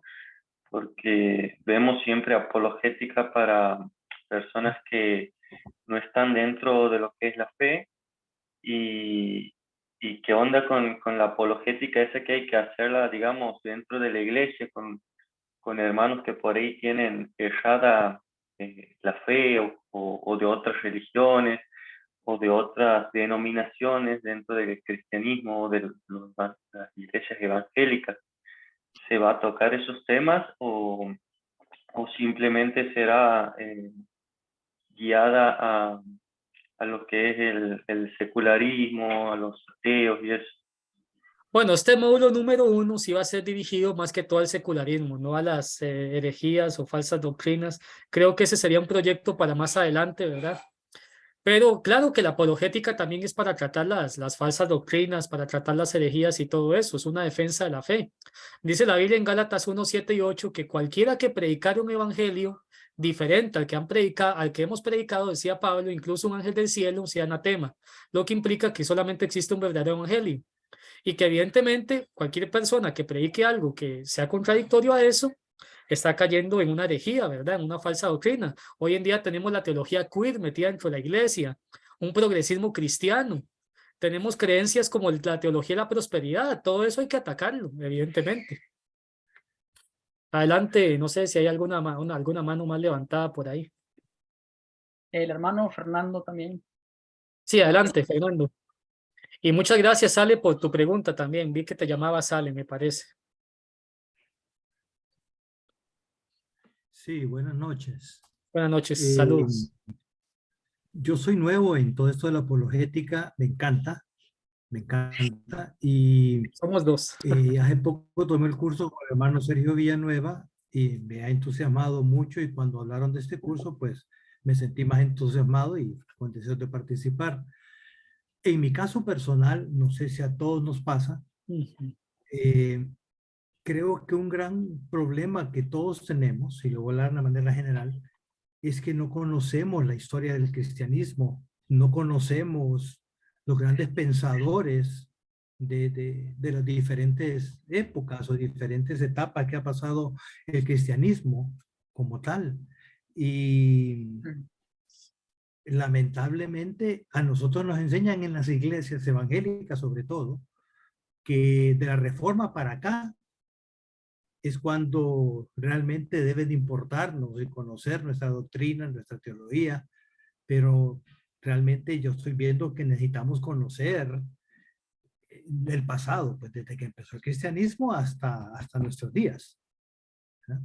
Todo el proceso que hubo, ¿verdad? Todo, diferentes personas, vaya, por decir alguien, mi hermano acaba de comprar un libro de Eusebio, qué cosa más increíble, como pensaba él, ¿verdad? Entonces, ese era mi comentario, nada más, pues el hecho de que nosotros tengamos algún momento tiempo para poder conocer y pues, adquirir un buen libro acerca de la historia del cristianismo. Eso nada más. Muchas gracias, Fernando, por tu aporte. Yo te voy a contar más, o sea, brevemente mi testimonio personal en la apologética. Yo me metí en la apologética por un tema vergonzoso para mí.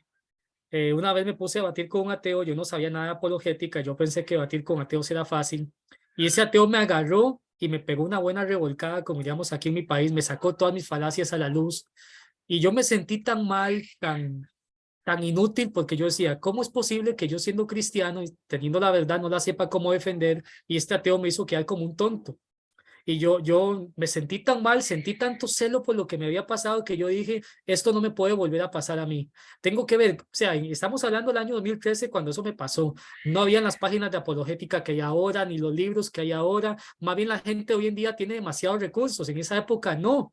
Si acaso habían 1 o 2 páginas de apologética y casi todos los libros de apologética estaban en inglés. Costaba un mundo tener material de apologética o tenías que descargar libros pirateados en Google o algo así. Que en esa época todo el mundo se pasaba libros pirateados, yo me acuerdo. Y yo en esa época no tenía acceso a nada y comencé a preguntarle a otras personas. Conocí hermanos que también estaban en la misma búsqueda que yo. Ahí en el 2013 también conocí al hermano, bueno, que es compatriota mío, conocí a Jorge Gil, nos hicimos amigos, estábamos en esto de la apologética, trabajamos juntos en la página La Ateísmo es una risa. Él también me ayudó mucho a mí. Conocí al hermano Chris Dupont, de verdad, cuando estábamos ahí. Conocí la página Filósofo Cristiano, que estaba empezando también. Me alié con otros hermanos y hicimos la página La Ateísmo es una risa. Comencé a preguntarles por libros, comencé a comprar libros. Yo era una persona muy obsesiva para comprar libros. Plata que tenía, que si tuve revancha con ese ateo, ahora, a día de hoy no me acuerdo cómo se llama, entonces no sé si lo volví a ver. No lo veo como una revancha, espero que Dios tenga misericordia de él, pero bueno. Plata que tenía era plata para comprar libros, plata que me ganaba era plata para comprar libros. Y no te miento, a día de hoy, pues, esta es como mi biblioteca, digamos. Desde el 2013 para acá me he comprado bastantes libros. Ahorita, pues, calculo que tengo como más de 200, por así decirlo, de tanto que he comprado. Comprar libros no es así como que tengas mucha plata o poca plata. Yo he pasado épocas en mi vida en las que casi no he tenido dinero, otras épocas en las que he tenido trabajo estable y he ganado muy bien. Y siempre, tenga mucho, tenga poco, he comprado porque sé cuál es mi vocación, porque sé que tengo que invertir como cristiano, digamos, en conocer mi fe. Le comencé a preguntar a varios hermanos, ¿qué libro me recomendarían de historia del cristianismo? Tal libro. ¿Qué libro me recomiendan para conocer, qué sé yo, la ética cristiana? Tal libro. ¿Qué libro me recomiendan para la apologética o ciencia y fe? Tal libro. O sea, es bueno que vayas comprando libros por cada tema. ¿Qué libro me recomendarían para, qué sé yo, el tema de Dios y el problema del mal? ¿O qué libro me recomendarían para cosmovisión? Bueno, Nancy Pearcey, ¿verdad? Total. ¿Qué libro me recomendarías sobre, qué sé yo, el tema de los milagros? Lee Strobel, el caso de los milagros. ¿Qué libro me recomendarías, qué sé yo, apologética general, Dios no está muerto, cosas así? Y ahí he ido comprando poco a poco, me he ido armando mi propia biblioteca y cada cristiano debería armarse su propia biblioteca si quiere que le vaya bien. Es responsabilidad de cada uno de nosotros tener nuestra propia biblioteca, no es de nadie más, no es de tu pastor, no es del profesor. El pastor te puede ayudar, el profesor de apologética o el maestro de escuela dominical te puede ayudar, pero tener recursos en tu casa para defender tu fe es responsabilidad tuya, nada más. Excelente, hermano, excelente. Creo que hay una última pregunta aquí en el chat. Dice, la dignidad humana como la fundamentalidad desde la religión. Sé que es una entidad abstracta o metafísica porque el respeto al prójimo, su valor intrínseco, pues mediante la evolución viene a ser irrelevante mientras sobreviva el más fuerte. Claro, es un tema de cosmovisión también.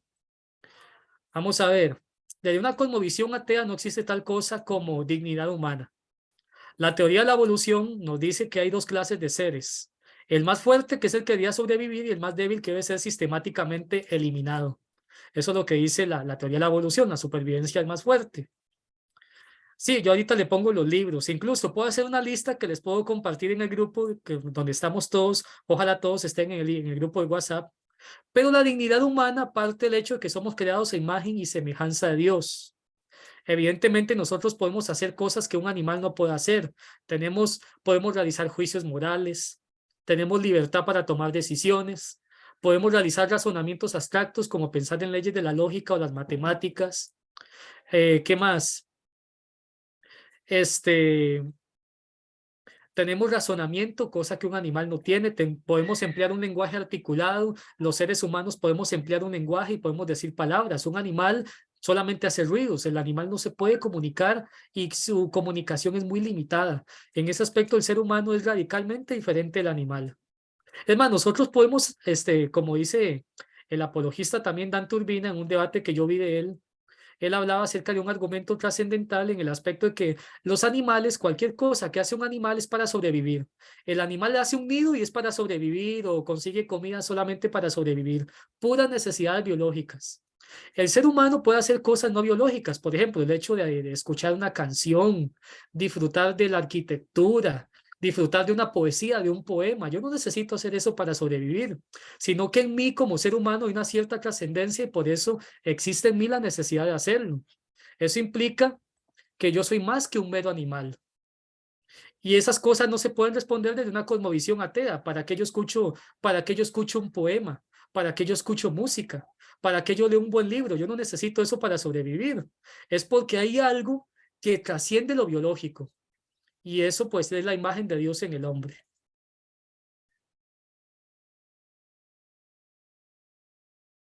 Muy bien, perfecto. Bueno, si no hay más preguntas. Bueno, aquí tenemos dos preguntas. La hermana, creo que fue la hermana primero, la hermana Marta Soriano. y después el hermano Nico. Ok, vamos a ver qué dice Marta Soriano para ver. Hola, buenas noches, de aquí de Chile, del norte de Chile. Mire, yo trabajo en una empresa secular. Saludos, Marta. ¿Me escuchas? ¿Sí? Sí, Ya. te escucho, saludos. Sí, y una de las situaciones más difíciles que me ha tocado confrontar, y justamente lo que estoy, bueno, introducción a lo que tú estabas conversando. Tengo una amiga que es psicóloga y hay muchos compañeros de trabajo que son amantes de los animales, amantes de las mascotas, prácticamente ya no tienen hijos, sino que tienen mascotas como hijos. Y una vez me dijo, me confrontó, me dijo, ¿por qué Dios permitió que mi perrito se muriera? Y yo quedé así, quedé como, no sabía qué responderle, la verdad de las cosas, porque hoy en día los seres humanos y en este caso la humanidad ha cambiado la forma de vida. Ya muchas mujeres ya no están teniendo hijos y están adoptando otro tipo de, otra cultura. Y dentro de esto está el tema de los animales. Y ella había perdido, había muerto el gatito de ella. Entonces yo en ese momento no supe qué responder porque la verdad las cosas, decía, y él se va al cielo y yo ahí quedé, yo supuse que no, pero en ese momento ella estaba con de verdad, un tremendo dolor y una depresión porque había fallecido prácticamente su gatito y cómo la consolaba yo como amiga, porque ella es mi amiga y cómo la hablaba con amor. Entonces quiero pedirte ayuda porque ella sigue teniendo animalitos y lo más probable es que nuevamente le va a suceder lo mismo. Entonces, ¿qué consejo me das? Porque la verdad es complejo cuando un animalito ya lo ponen en un nivel de un humano y le sienten la pérdida como a nivel de un humano. Muchas gracias, Marta, por la pregunta. Saludos hasta Chile, de Costa Rica, ¿verdad? Un abrazo hasta allá. Muchas gracias. Hoy en día, pues las personas tienden a tener animales porque el animal me da a mí los, por así decirlo, los beneficios de tener un niño. Yo llego, consiento al animalito, así como consiento a un niño, le doy comida al animalito, siento afecto por el animalito, así como lo puedo hacer con un niño. Pero con el animalito no tengo las responsabilidades que tengo al criar a un niño. Porque el ser humano nace ser humano, pero también hay que enseñarle a ser humano, porque hay seres humanos que no son tan humanos, hay que educarlos, hay que enseñarles a lavarse los dientes, hay que enseñarles a vestirse, educarlos, cuidarlos. Eso vos no lo haces con un animal. Al animal no lo tienes que hacer animal porque ya es animal. Al ser humano, naciendo humano, le tienes que enseñar a ser humano, a ser una persona de bien. Y por eso las personas le huyen al compromiso. Eso es un signo patológico más profundo, que es que la gente hoy en día no quiere compromiso. Hoy las personas quieren sexo sin amor, sexo sin matrimonio, o como decía la canción de Joaquín Sabina, ¿cómo se llama? Quieren pan sin café, sexo sin amor, matrimonio, los privilegios del matrimonio, unión libre sin compromiso, y quieren tener hijos sin la responsabilidad de criarlos. No quieren crianza, solamente quieren perrijos o gatijos. La gente le huye al compromiso hoy en día. Y nosotros los cristianos, mediante nuestra cosmovisión, le tenemos que enseñar a ellos que el compromiso es la mayor muestra de amor que hay. Ahora, con tu amiga, hay dos problemas que vamos a ver más adelante, no sé si lo vamos a ver en este curso. Hay el problema intelectual del mal y el problema emocional del mal. El problema intelectual del mal es poder responder a la pregunta, ¿por qué si existe un Dios amoroso, por qué hay mal en el mundo? Y es algo netamente intelectual. Pero lo de tu amiga es emocional, porque ella dice, se murió mi mascotita y se siente mal y está involucrando los sentimientos porque Dios lo permitió. Eso es como cuando vos vas a un funeral, a un velorio. Cuando uno va a un velorio, el deber de uno es hacer acto de presencia y acompañar a la persona que tuvo la pérdida, darle el pésame. Usted jamás va a ir a un velorio para darle un discurso y un argumento a esa persona de por qué se murió su familiar, porque a eso no va uno a un velorio. Uno va a un velorio a acompañar, a hacer acto de presencia, a darle apoyo a esa persona. Entonces, lo mejor es que a tu amiga no le des argumentos todavía porque ella está en un estado emocional, está dolida, está como triste. Lo que tienes que hacer es acompañarla, mostrarle tu amistad, invitarla a tomar un café y ya cuando se le pase la parte emocional, la vamos a abordar racionalmente. Ya cuando ya tenga sus dudas, ¿por qué Dios permite la maldad en el mundo? Si es Dios un buen Dios bueno y amoroso. Depende si ella es atea, porque si es atea no debería preguntarse por mal en el mundo, puesto que si Dios no existe no hay bien ni mal. Está contradiciendo su propia cosmovisión. Pero si no es atea, pues obviamente le exponemos el evangelio de que este mundo que tenemos ahora no es el mundo que Dios tenía en mente ni el mundo que Él hizo. Este mundo que es ahora está así a causa del pecado. Y la mayor lucha que podemos dar contra el pecado es estar a favor del bien, haciéndonos al lado del evangelio, entregándole la vida a Cristo para poder vencer el mal con el bien. Eso es todo. Pero por ahorita mejor acompañarla, ofrecerle tu amistad porque tu amiga está en estado emocional. Ella está en estado sentimental, no está en estado racional. Está triste porque se murió su mascota. Perfecto, hermano. Ahora tenemos a Nico y después pasamos con el hermano Ángel, que sería la última pregunta. Adelante, Nico, con tu pregunta.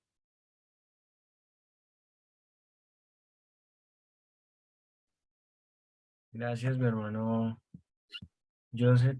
Un honor tener aquí al hermano Dani Saludos, Pérez. Nico, hasta Colombia. Nice to see you again, my brother. La verdad es un privilegio acá tenerte.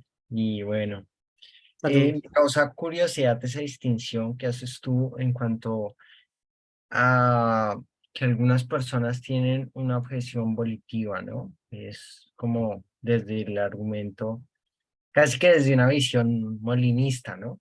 Que estás poniendo como tres posiciones, tres problemas, ¿no? No sé si lo estoy viendo correctamente ¿A qué te refieres con tres posiciones? Por ejemplo, o sea, revelación general, estás poniendo como el conocimiento medio y estás poniendo la revelación específica. ¿Sí? no, Estoy... nada más se estaba poniendo, o sea, el testimonio del Espíritu Santo, ¿verdad? Que él es el que da testimonio, que es la teología natural, que es el conocimiento de la creación, Romanos 1:20, y tenemos la revelación escrita, que es la palabra de Dios. Esos son como Sí, los tres más sí. fuertes razones a favor del cristianismo, por así decirlo. Bueno, y obviamente los argumentos que tiene la fe cristiana, argumentos históricos, científicos y filosóficos. No sé si te quedó claro. Sí, yo creo que se le fue el micrófono, Nicolás.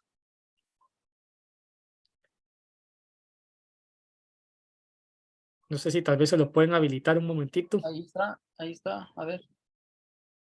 Sí, mi Sí, hermano, sí, sino que tú ponías la parte volitiva, ¿no? Entonces, no sé cuál es tu opinión en cuanto a la voluntad, porque me sorprendió que pusieras como tres topics ahí. Si pueden poner la diapositiva de nuevo, se van a ver los tres topics. bueno, Y yo te soy sincero. Yo no quisiera tocar temas doctrinales internos como temas soteriológicos, calvinismo, molinismo, arminianismo, sino aquí nos armamos un buen pleito y esa no es la idea ni el fin del no, taller. no, no, y yo sé que no, sino que me llamó la atención el aspecto, entonces por eso, o sea, como que quería saber a qué se refería la parte volitiva, ¿no? O sea, ¿cómo lo Bueno, entiendes tú? bueno, independientemente de la visión que tengas, seas calvinista, arminiano o molinista, lo que sea, whatever, ¿verdad? La Biblia dice que el ser humano tiene un problema en su voluntad, que no quiere buscar a Dios, no quiere nada con Dios. Y eso es verdad en cualquier visión. Eso lo dice la Biblia. El ser humano no busca a Dios. ¿Ves? Entonces a eso me refiero con el volitivo. El ser humano no quiere nada con Dios, no quiere dejar su pecado. Y esa es como la principal razón que tienen las personas. Para mí, todas las personas tienen esa razón para no venir a Cristo. No quieren dejar esa vida, esa zona de confort llamada pecado. Pero también pueden tener otras razones. Pueden ser intelectuales o emocionales. O esas razones también pueden ser un disfraz. Eso depende de cada persona. Cada persona tiene su historia. Hay que conocer a cada persona, tomarse su tiempo, no hacer las del vendedor de que yo vengo y le ofrezco mi producto y me olvido de esa persona y no me importa, porque ya le ofrecí al cliente mi producto y ya. El evangelismo tiene que ser relacional, tiene que ser personalizado. Aunque no descarto un evangelismo más colectivo, como predicar en una plaza a un grupo de personas. Dios también puede usar eso, pero también sería bonito hacerlo más relacional y más personalizado. Licencia para orar de Chris Dupont habla de eso, sí, correcto. Muy bien, Ale. Sí, yo también tengo ese libro en Amazon Kindle. Perfecto, hermano. Entonces vamos con Nico, con Ángel para la última pregunta. Bueno, buenas noches. ¿Sí me escuchan? Sí, se escucha. Sí, claro. Sí, bueno, para comenzar, gracias por el taller. Yo quería comentar que, bueno, Para servirle. cuando, Saludos. gracias. Cuando estaba en la universidad, le compartí a un amigo, ¿no? Sobre mi fe, básicamente sobre una experiencia, y después que le acabé de comentar, él me dijo, ya Ángel, o sea, tú crees porque tienes fe, pero yo no la tengo, ¿no? Y eso me quedó desde mucho tiempo. Y después, más adelante, por lo que pude más o menos investigar, creo que un pilar fundamental es el caso de la resurrección de Jesús, porque como dice en 1 Corintios 15:14, si Jesús no resucitó, vana es nuestra fe, ¿no? Entonces creo que ese también podría ser algo muy importante estudiar, ¿no? Creo que hay mucho material y que es algo que a veces uno no conoce, ¿no? Que simplemente se queda, bueno, Jesús resucitó, pero no sabe cómo explicarlo, ¿no? Y hay mucha evidencia histórica. O sea, me parece muy interesante ese tema y quería preguntar si quizás lo tocaríamos esos puntos o lo veríamos en alguna parte, por ejemplo, ese aspecto de Bueno, la aquí vamos a resurrección tocar, de Cristo. claro que vamos a tocar resurrección de Cristo aquí, vamos a tocar argumentos a favor de la existencia de Dios y de la resurrección de Jesús. Ahora, me llama la atención la frase de tu profesora, es que tú crees No, porque tienes fe y yo no. fue un amigo. Perdón, un Y amigo. fue un amigo que yo le compartí y después de que me escuchó me dijo, o sea, me dijo y nomás, como que me dijo, no, tú crees porque, bueno, tú tienes fe, ¿no? Pero él me hizo varias preguntas sobre las típicas, ¿no? Si, por ejemplo, cómo la Biblia es palabra de Dios, si fue escrita por hombres, o que la Biblia es una recopilación de historias, y yo en ese momento no tenía respuestas, ¿no? Para darlo. Entonces como que me quedó eso pensando, ¿no? Y a raíz de que pude investigar ya me di cuenta que creo que uno de los tópicos principales es el caso de la resurrección de Cristo, para también poder comentarle, ¿no? Porque él me dice, ¿cómo una persona puede resucitar y si la gente no resucita, ¿no? Y entonces por esa parte también creo que podría ser importante. Ok, sí, es que ellos tienen un mal concepto de la fe. Ellos tienen el concepto de fe o la definición de fe que tiene el famoso científico ateo Richard Dawkins. Richard Dawkins dice que la fe es creer a pesar de las pruebas. O sea, cree que ser cristiano y tener fe, cree que tener fe en el cristianismo es taparse los ojos y decir yo creo, aunque las pruebas me digan lo contrario, y esa no es la definición de fe que los cristianos tenemos. Eso es una falacia de hombre de paja porque está atacando una posición que como cristianos no sostenemos. La Biblia dice en Hebreos 11:1 que la fe es la certeza de lo que se espera, la convicción de lo que no se ve. Certeza y convicción implican una creencia en la cual yo tengo buenas razones para poder sostenerla racionalmente. Te voy a dar dos ejemplos de fe que los seres humanos tomamos siempre. Ya que estaban hablando ahí en el chat de temas matrimoniales, cuando dos personas se casan, por ejemplo, es una decisión de fe, porque usted no sabe cómo le va a salir esa persona en un futuro, si te va a dar vuelta, si va a ser una buena o mala persona, pero no es una fe ciega. Se supone que usted tuvo un periodo de tiempo para conocer a esa persona llamado noviazgo y a partir de esta evidencia, ya de que el noviazgo te provee, toma la decisión de fe de casarte con esa persona. Igual cuando vas a pedir un préstamo en un banco. Yo fui analista de crédito en un banco varios años. Cuando un banco le presta dinero a un cliente, es un acto de fe porque no sabe si el cliente le va a pagar. Puede ser que el cliente termine siendo mala paga, pero no es una fe ciega. El banco estudia el historial crediticio de esa persona, ve qué buen salario tiene, si su salario puede cubrir el monto del crédito, si tiene una garantía hipotecaria o prendaria para cubrir el crédito, y sobre esa evidencia el banco presta dinero. No es una fe ciega, es una fe racional. Los cristianos tenemos una fe racional sobre buenas evidencias para pensar que el cristianismo es verdad. Y sobre eso de que la Biblia es un libro escrito por hombres. El hecho de que un libro sea escrito por hombres no implica que no tenga la verdad, porque apuesto que un ateo cree en el origen de las especies de Carlos Darwin, a pesar de que ese libro fue escrito por hombres, por ejemplo. Entonces, el hecho de que algo sea escrito por hombres no implica que no tenga verdad. Es una falacia non sequitur que vamos a ver más adelante.